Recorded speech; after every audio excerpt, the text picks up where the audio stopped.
Hello. Hello, Clare. Here we are again. Here. Indeed. We were just saying before, weren't we, how time goes so fast as you get older. And I think that's because there's been more years than when we were young. Seems to go fast. Mm, Doesn't it? yes. So I'm going to have the two-word thing this week because you Okay. keep going for. I thought I got a two-worder. I don't know if it's even got a hyphen in it. I don't think it has actually, but so it's inner critic. Inner critic. Yeah. Okay. I'm going to pause that for a moment and just say happy birthday to you from yesterday. And I know it's going to be a few weeks before this is aired, but it's lovely to mark those milestones of us moving through this time of which there is nothing of, and age and all that kind of stuff. Isn't that funny? Hmm. And now let's go to the inner critic. What seems funny to me in this moment is there any other critic? Really? We may, it may seem that others outside of us are criticizing, but really, unless we agree with it on some level, it doesn't land. It's like someone calling your name, calling you, hey, Judy, Judy. And it just doesn't land because you're not Judy, right? So when someone is throwing out a criticism, the only way it's going to land is if you believe that already, or if it's been, pushed into you over and over and over and over, which requires you to, at some point, believe it. This is interesting. This isn't where I thought I was going. Yeah. So, this inner critic, it's always inner, and it's always a belief about something about ourselves that we think should be different, and that I'm going to like highlight, bold, italicize, and capitalize that letter, that we think it, how we think it should be. When the mind gets in the way, when the mind is sort of first to the plate kind of thing, it it hijacks what we know as true.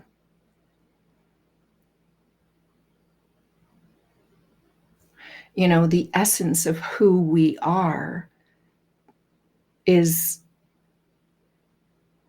always enough, more than. It's perfect. It's perfect for what we're here to express and experience on earth. And thank goodness we're all different, or what a boring lot we would be, hey? But we look outside and think that we should be more like that. Or why is that so easy for them? I've had that, like, plenty, you know. Why is that so easy for her? Why is it not easy for me? What's wrong with me? Somebody fix me.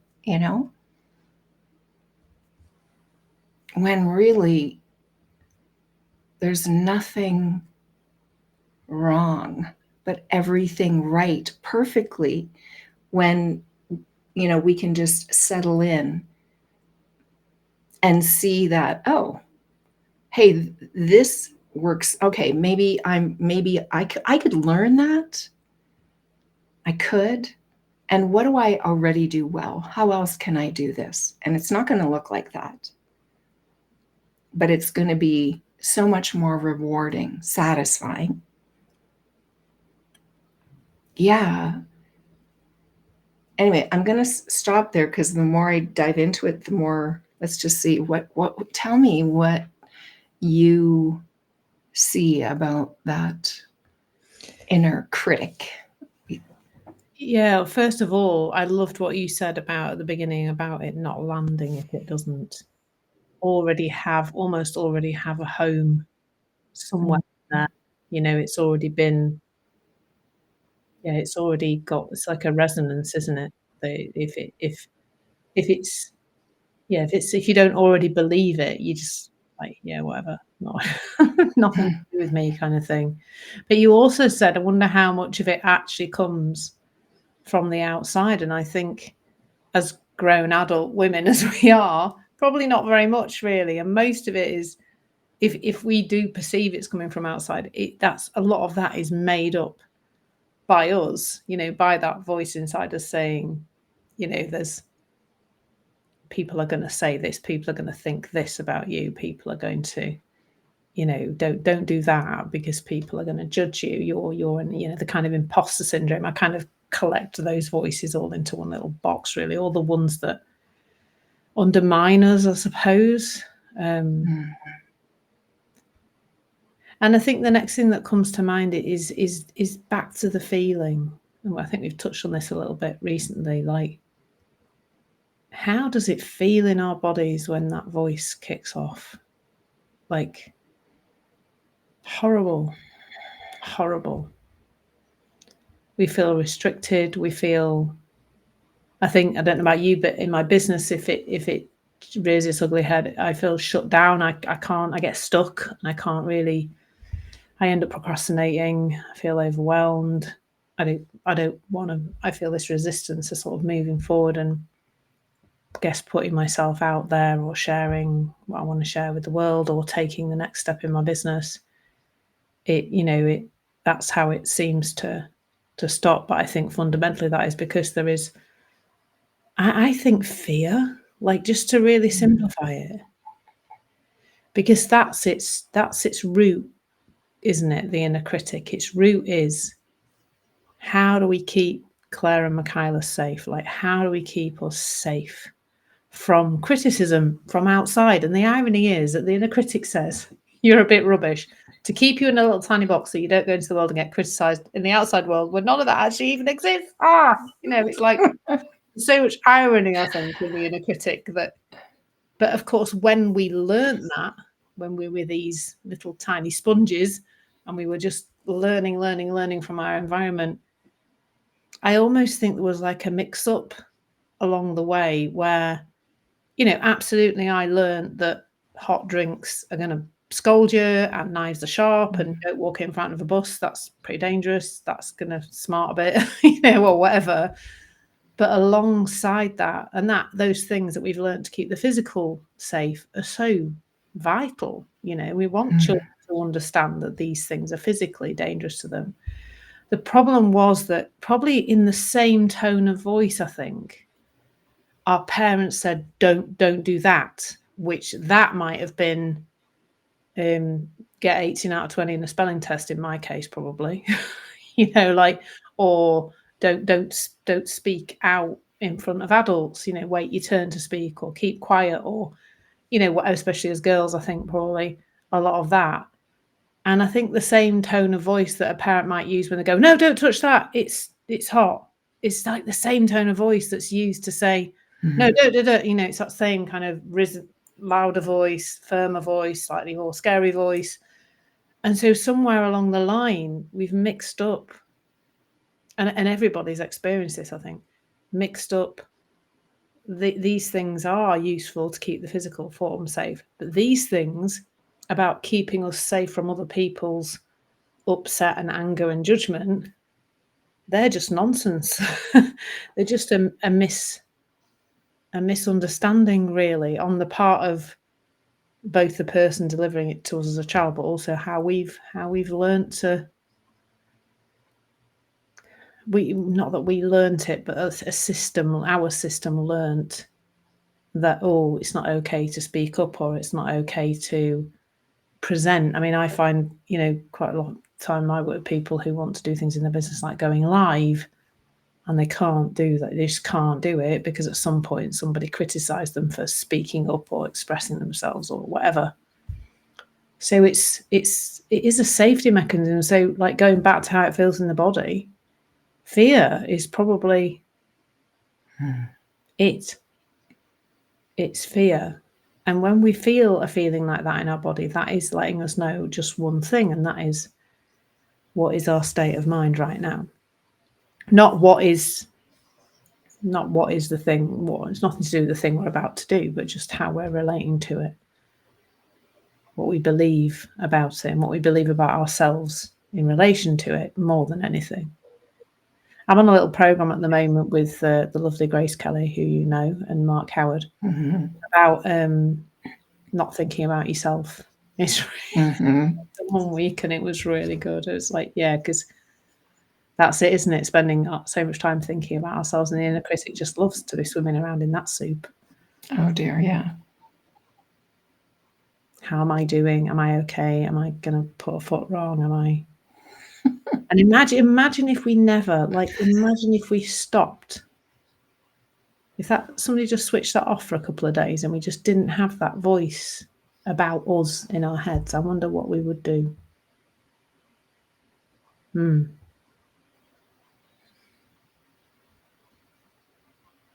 Yeah, it's interesting.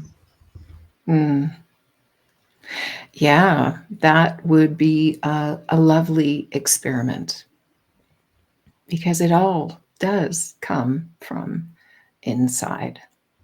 And we can change that. Like we can, there's not even change it. Let it go, not give it the attention. Recognize that you're giving it the attention. Recognize that you're believing it. When someone says something, it's like, oh yeah, that's me. That's me. I'm afraid that it's like, yeah, okay, recognize it, but you are not that. Recognize it, and it's like, oh yeah, I am before all of that. So before all of those self-created, because it is self-created, no matter how much criticism may be coming from out there, or so it seems, it's always the inner critic. It's always the inner that is driving your experience.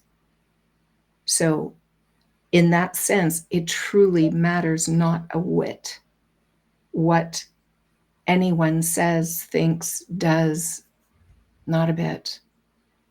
And just catching when you're believing something that doesn't feel good, just know that it's not true. It's really not. It's just that you're believing that you should be something, someone other than who you are. And that is so ludicrous when I hear that said out loud.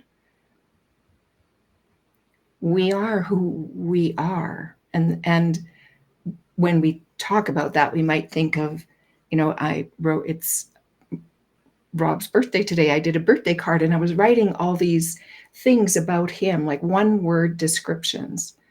And then I said, actually, like, the list can be infinite. It's never going to describe your essence. It is indescribable. And we all are. Everyone is absolutely indescribable, definable, because you're this infinite, spiritual, energetic being that can't be contained. Although you may think that you are containing to keep safe this that you are by, calling it keeping yourself safe, when really you're just, diminishing yourself into this little tiny corner, this little tiny box. And it doesn't feel good. It feels like crud. And it feels so gross because we're these expressive beings. We're meant to express that essence in so many ways. In every moment, it could come out in so many, like a gesture, a sound, a movement. Like there's so many ways for expression. And it's this critical part, it's just not of any use, truly. Not any helpful use at all. Yeah. What would that look like to experiment, to imagine? I can't remember the saying exactly, but it was like, dancing as if no one's watching, singing as if no one's listening. It's just like if you were just in your own, which you kind of are, you are expressing. So it's just about you. What would you say? What would you do? How would you proceed? What would you do next in your life if your mind wasn't making up that someone is, that you're not enough, that you need to be different? Even just for a minute or so, just allow that thought and see what pops in.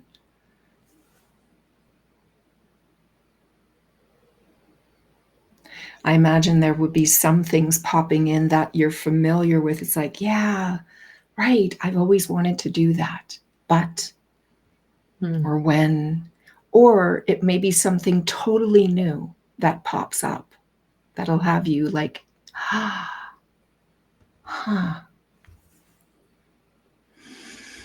Yeah, and I think sometimes we need to almost create the space for that wandering, don't we? Like that pondering.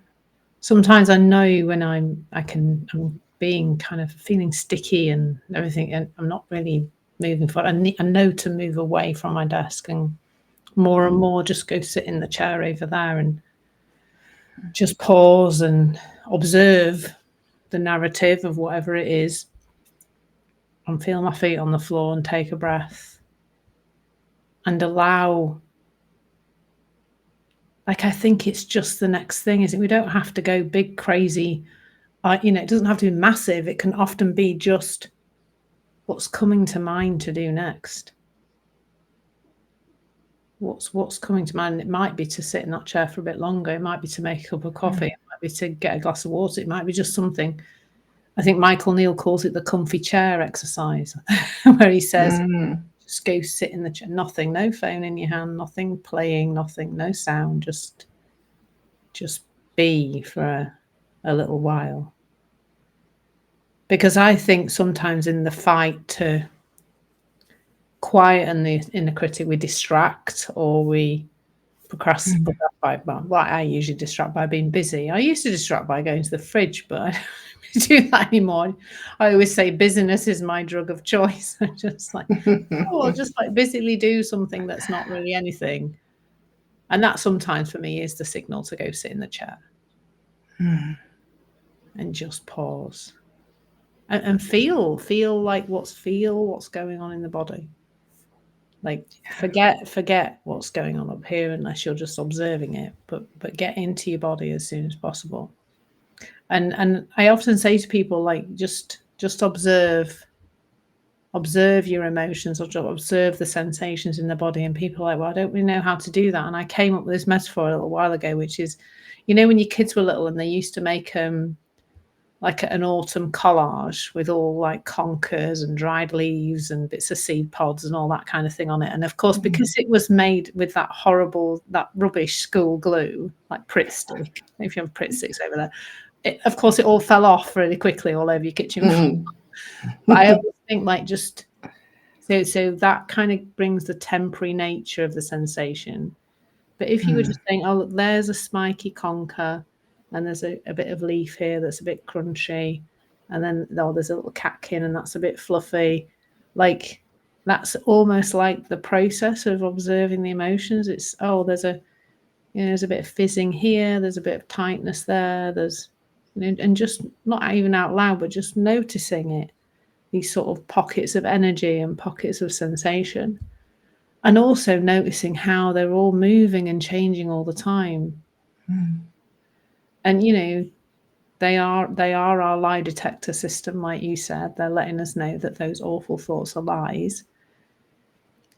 But rather than then fighting the thoughts in our heads, we can just get into even more of a tangle, I think, as soon as possible. They get below the neck.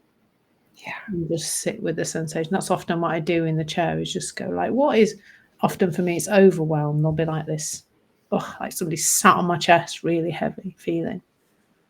And I just can sit and watch it dissolve, because that's what's happening all the time. Our system is self-writing. It's always sorting itself out. We don't need to, because the inner critic would like to tell us how to fix that as well, because it creates the problem and then says, I know. Do you, inner? You made the mess. It's a bit like giving the toddler who's painted your walls with its poster paint a cloth to clean it up afterwards, isn't it? Really, when it's a bit dangerous. Appears all my metaphors are toddler based today. I don't know. Yeah. So. Yeah, get into the body. Yeah. As soon as possible.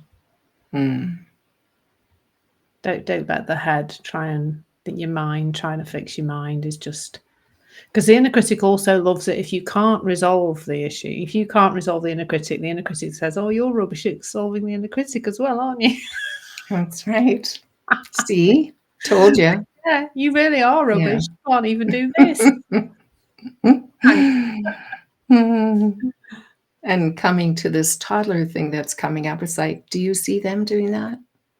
Oh, no, they don't do that. Right? So it does come back to this the innocence